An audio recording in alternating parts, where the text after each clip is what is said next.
बच्चों, आज के इस वीडियो में आपका बहुत बहुत स्वागत है। मीरा के पद पढ़ा रही हूँ, जिसके दोनों पद मैंने आपको पढ़ा दिए हैं, जिसका भावार्थ, काव्य सौंदर्य, मीरा का जीवन परिचय सब कुछ बताया जा चुका है। आज प्रश्न उत्तर की बारी है, तो मैं आज इस पाठ के प्रश्नोत्तरों को आपको कराऊंगी, तो आप भी तैयार हो जाइए मेरे साथ। पहले हम थोड़ी सी चर्चा कर लेते हैं। निम्नलिखित प्रश्नों के उत्तर मैं पाठ्यपुस्तक के प्रश्न भी करा रही हूँ, और जब पाठ्यपुस्तक के प्रश्न खत्म हो जाते हैं और हम रिवीजन के क्रम में आते हैं तो हम अन्य प्रश्नों को कराते हैं। तो पहले पद में मीरा ने हरि से अपनी पीड़ा हरने की विनती किस प्रकार की है। तो इस पद में मीरा ने भगवान से कहा है, हरि आप हरो जन की भी, यानी आप तो लोगों के कष्ट हरता हैं, तो मेरे भी कष्टों को हरो। और उन्होंने तमाम पौराणिक उदाहरणों को देकर अपनी इस बात की पुष्टि की है। यही सारी चीज़ें इस प्रश्न के उत्तर में लिखी जाएंगी। तो आप तैयार हो जाइए, मैं प्रश्न के उत्तर को लिखना शुरू करती हूँ, ताकि आपका भी साथ साथ मेरे पूरा होता चले। तो शुरू करिए। पहला प्रश्न है, मैं प्रश्न नहीं लिखूंगी, मैं सिर्फ उत्तर नंबर 1 लिख रही हूँ, तो आप अपने आप इसको लिख लीजिए। पहले पद में मीरा ने हरि से अपनी पीड़ा हरने की विनती किस प्रकार की है। तो उत्तर लिखिए। पहले पद में मीरा ने हरि से अपनी पीड़ा हरने की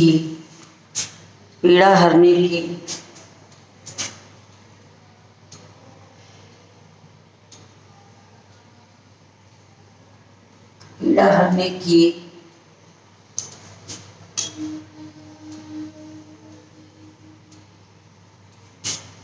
अपनी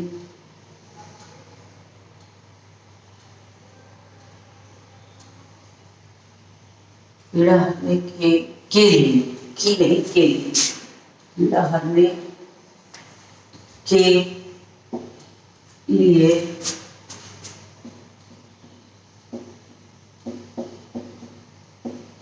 निम्नलिखित उपाय किए हैं।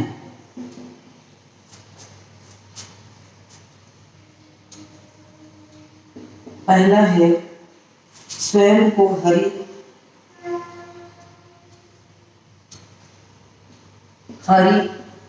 को स्वयं का जन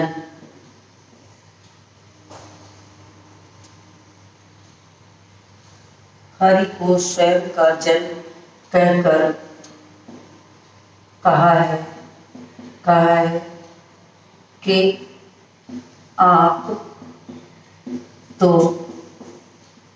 कष्ट हरता हो, तो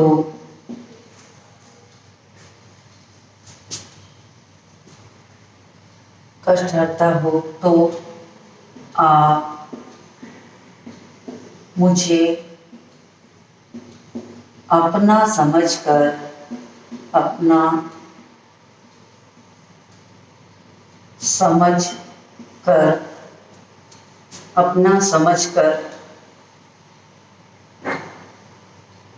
मेरी पीड़ा का हरण करो।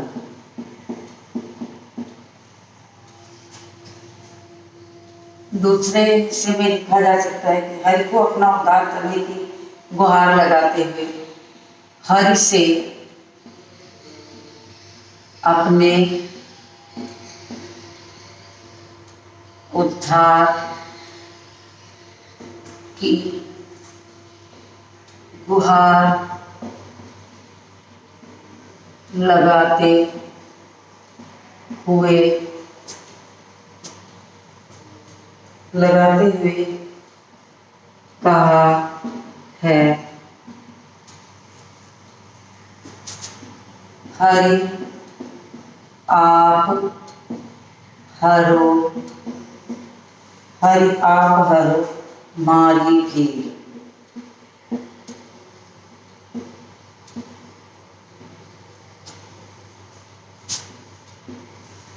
तो हरि आप हरो मारी भीड़।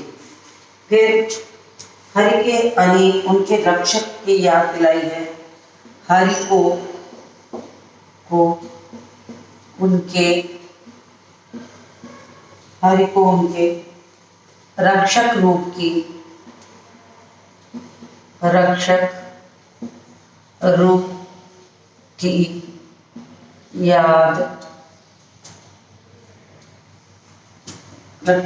की याद दिलाई है। पौराणिक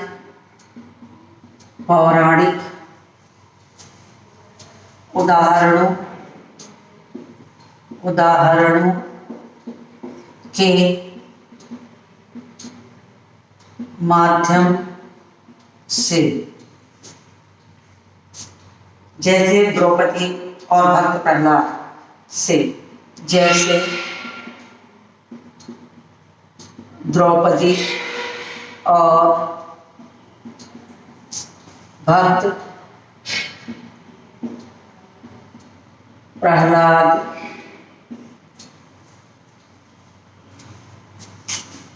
के साथ साथ आपने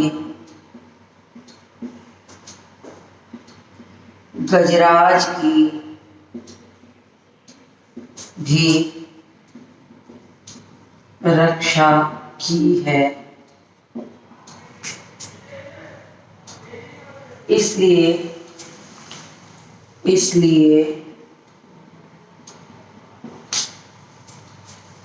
मैं तो आपकी दासी हूँ, आप मेरे कष्टों को भी दूर करें। ये हो गया इसका उत्तर। आप इसका स्क्रीनशॉट लीजिए, मैं इसको रब करूँगी, तब मैं इसके बाद अगला प्रश्न लिखूँगी। तो स्क्रीनशॉट ले लीजिए, मैं अगले प्रश्न पर आ जाऊँगी। उम्मीद आपने ले लिया होगा, तो मैं इसको मिटाती हूँ अगले प्रश्न को लिखने के लिए। मीरा भक्तकालीन कवि थी, सगुण भक्ति की शाखा के कवियों में जोड़ी जाती हैं और जीवन भर कष्ट से गुजरने वाली मीरा ने कम ही उम्र में माता, पिता, पति, ससुर सबकी मृत्यु को देखा था। भगवान की भक्त करने वाली मीरा हमेशा सिर्फ खुद को भगवान की दासी कहकर उनके शरण में रखती हैं कि उनके शरण में ही रहकर जीवन यापन किया जा सकता है। तो इसी भाव को उन्होंने अपने पद में भी समाहित किया है।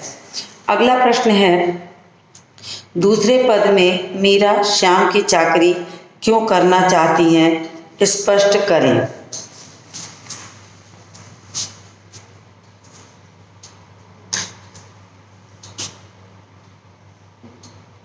उत्तर नंबर 2। आप दूसरा प्रश्न लिखिए अपनी कॉपी पर। दूसरा प्रश्न है कि मीरा श्याम की चाकरी क्यों करना चाहती थी। उत्तर नंबर 2 डालिए। मीरा श्याम की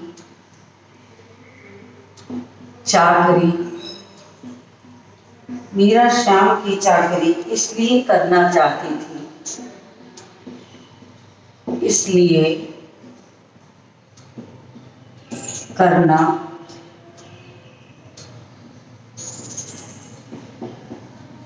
चाहती है। मीरा श्याम की चाकरी इसलिए करना चाहती हैं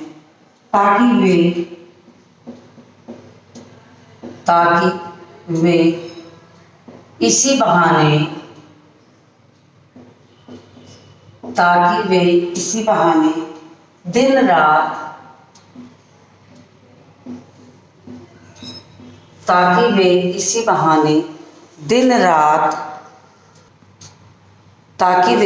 बहाने दिन रात कृष्ण के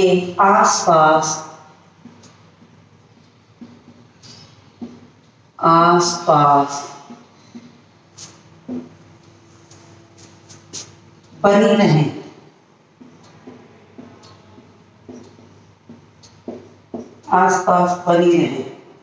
उनके दर्शन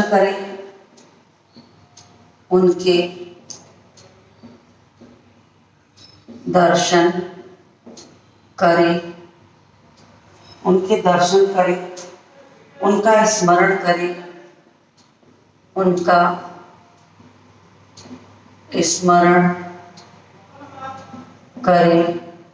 उनके दर्शन करें, उनका स्मरण करें, उनके प्रति भक्ति प्रकट करें तथा उनके प्रति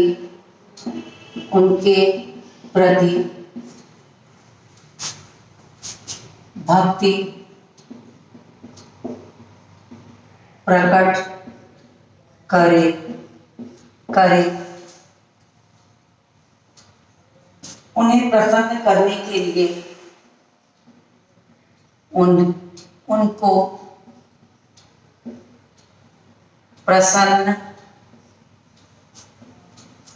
करने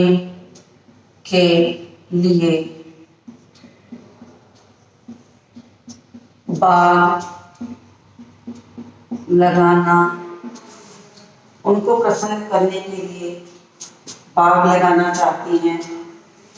बाग लगाना चाहती हैं ताकि भगवान उसमें विचरण करें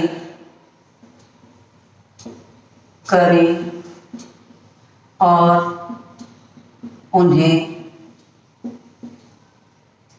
उनके दर्शन का लाभ प्राप्त हो सके।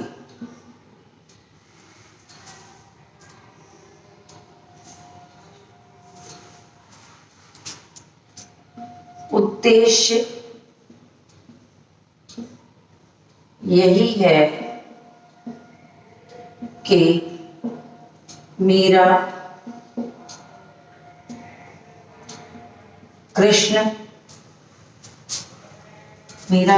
के करीब रहने के लिए उनकी चाकरी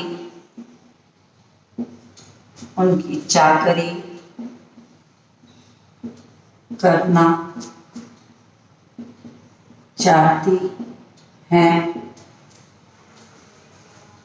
जिससे उन्हें परम भक्ति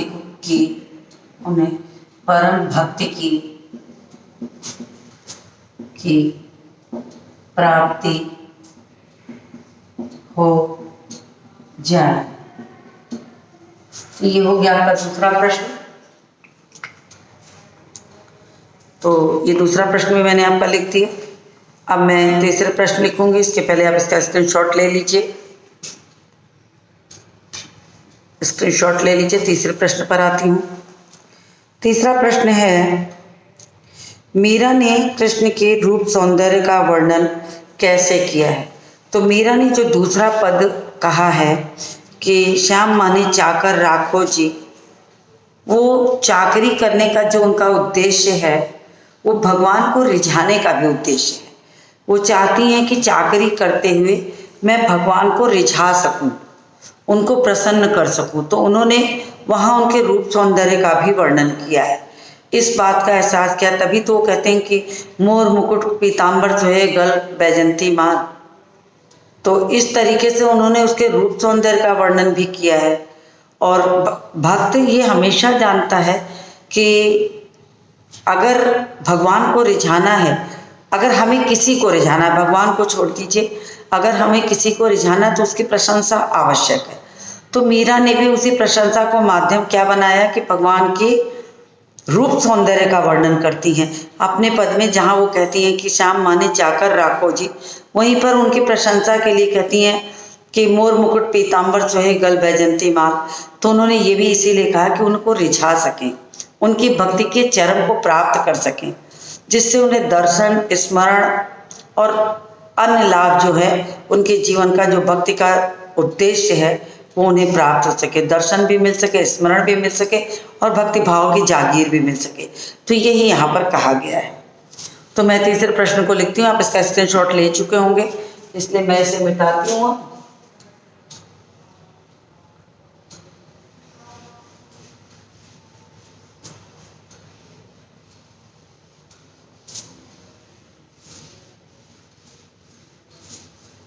चलिए तीसरे प्रश्न को लिखते हैं।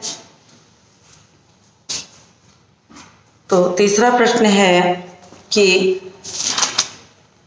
मीरा ने कृष्ण के रूप सौंदर्य का वर्णन कैसे किया है। उत्तर नंबर 3। उत्तर नंबर 3 शुरू करते हैं। चलिए तीसरे प्रश्न को कराते हैं। तो इसमें हम उत्तर लिखना शुरू करते हैं, आप भी शुरू करते हैं। श्री कृष्ण 6 छबीले हैं। श्री कृष्ण 6 छबीले हैं। श्री कृष्ण 6 छबीले हैं। उनके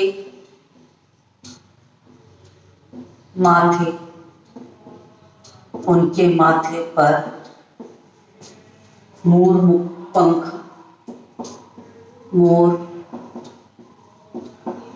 पंखों का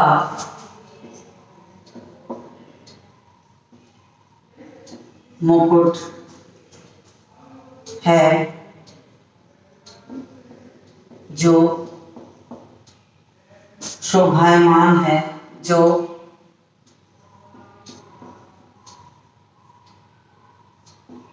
शोभायमान हो रहा है। गले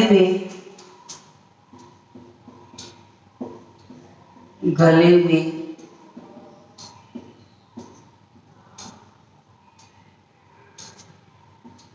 बैजंती की माला सुशोभित हो रही है। सुशोभित हो रही है। वे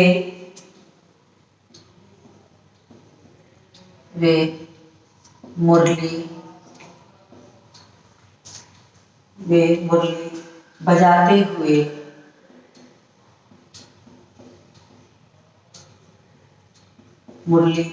हुए वृंदावन में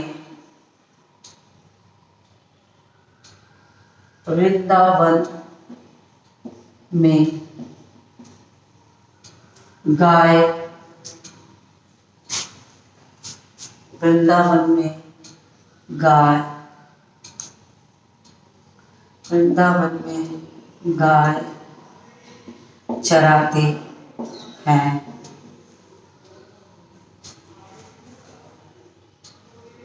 तथा उनके सांवले रूप पर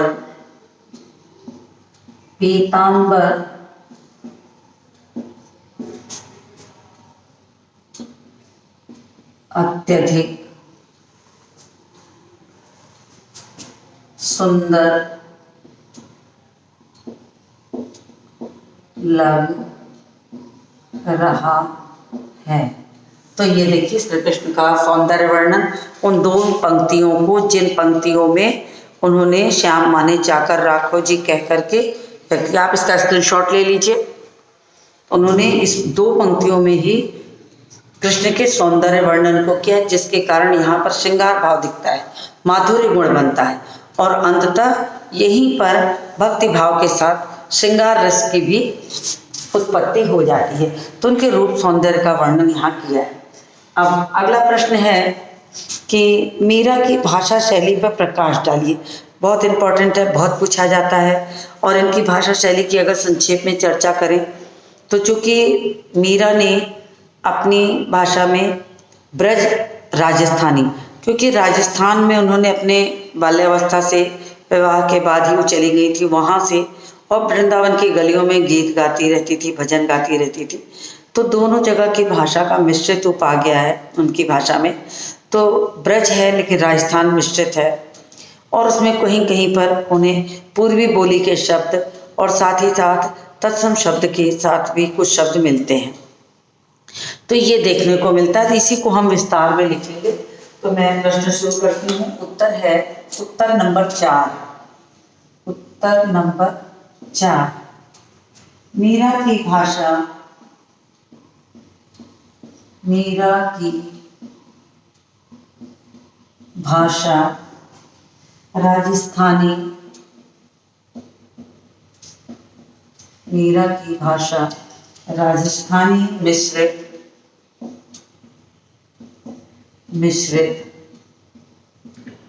ब्रज है। ये बहुत बड़ी बात है क्योंकि एक भाषा को ये मान के चलिए कि राजस्थानी मिश्रित जो है ब्रज है। ब्रज की कोमलता, ब्रज की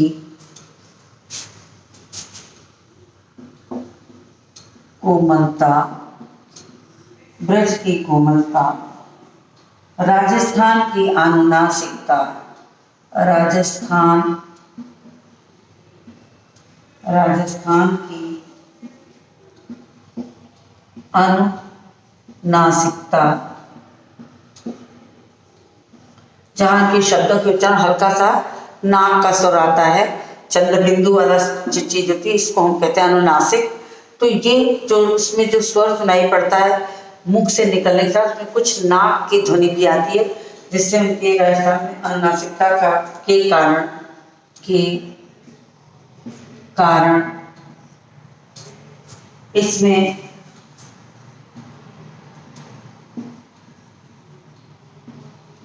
अद्भुत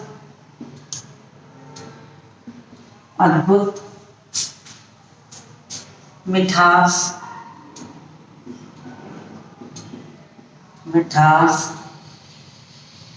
आ गई है।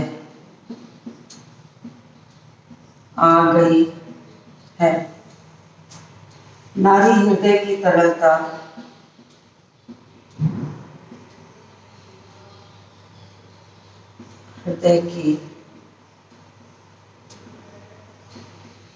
नारी हृदय की तरलता,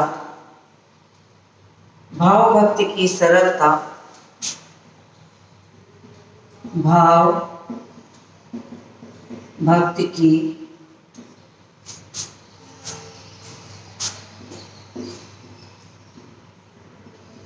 सरलता, भाव भक्ति की सरलता, संगीत की मधुरता, संगीत की मधुरता, इन तीनों के योग से, इन तीनों के योग से, इन तीनों के योग से मीरा की भाषा, मीरा की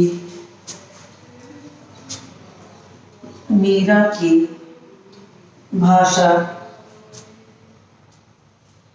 में मिठास भर गई है। पर्यायवाची शब्दों की बहुलता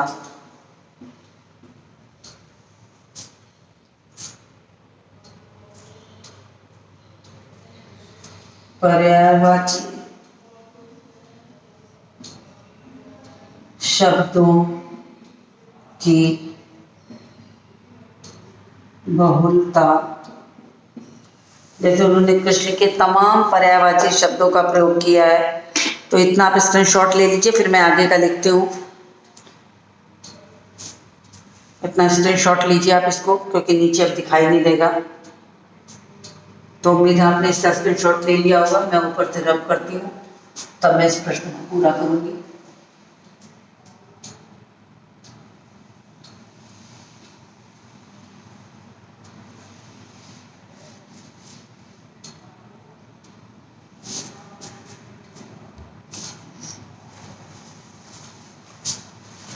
पर्यायवाची शब्दों की बहुलता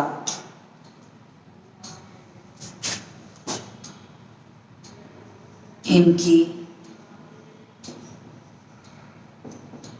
भाषा में पाई जाती है। जैसे जैसे मोहन, गिरिधर, मोहन, गिरिधर, कान्हा,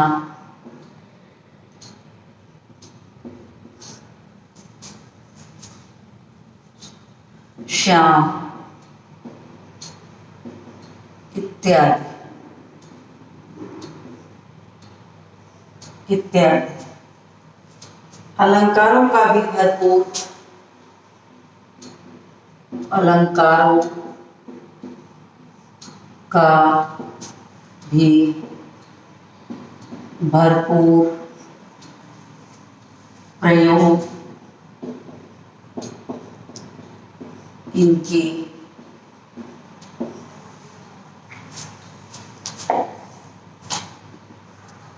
अलंकारों का भी भरपूर प्रयोग इनकी भाषा में हुआ है। मीरा की शैली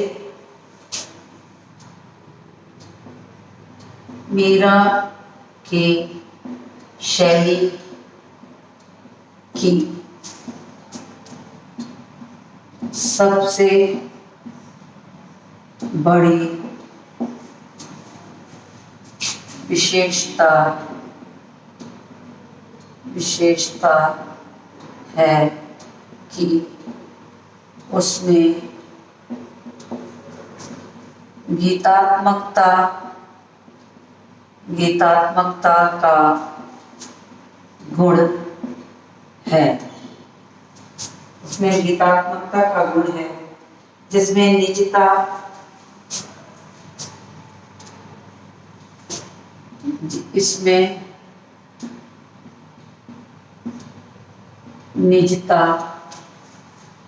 अनुभवशीलता,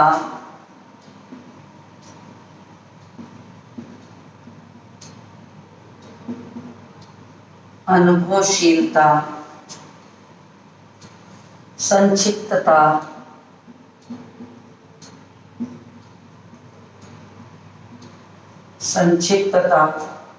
संगीतात्मकता, मधुरता, संगीतात्मकता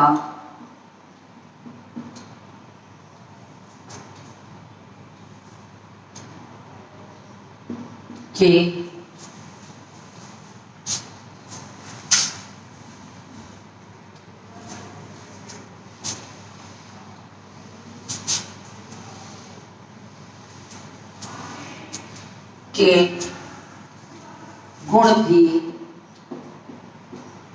गुण भी भाषा के सौंदर्य को भरपूर मिठास से भर देते हैं। कि ये हुई उनकी भाषा की विशेषता, जो कि ये स्पष्ट करता है कि भाषा में कितनी सौंदर्य है। अब इसके बाद उनका एक प्रश्न बचा है और कुछ काव्य सौंदर्य के प्रश्न हैं, जिसको कि मैं अपने अगले वीडियो में कराऊंगी। तो मुझे उम्मीद है कि प्रश्नोत्तरों का काम आपको समझ में आ गया हो। यदि कहीं समझ में नहीं आया तो आप मुझसे पूछ सकते हैं। तो इसी के साथ इस वीडियो को समाप्त करती हूँ और मिलती हूँ आपसे अगले वीडियो में।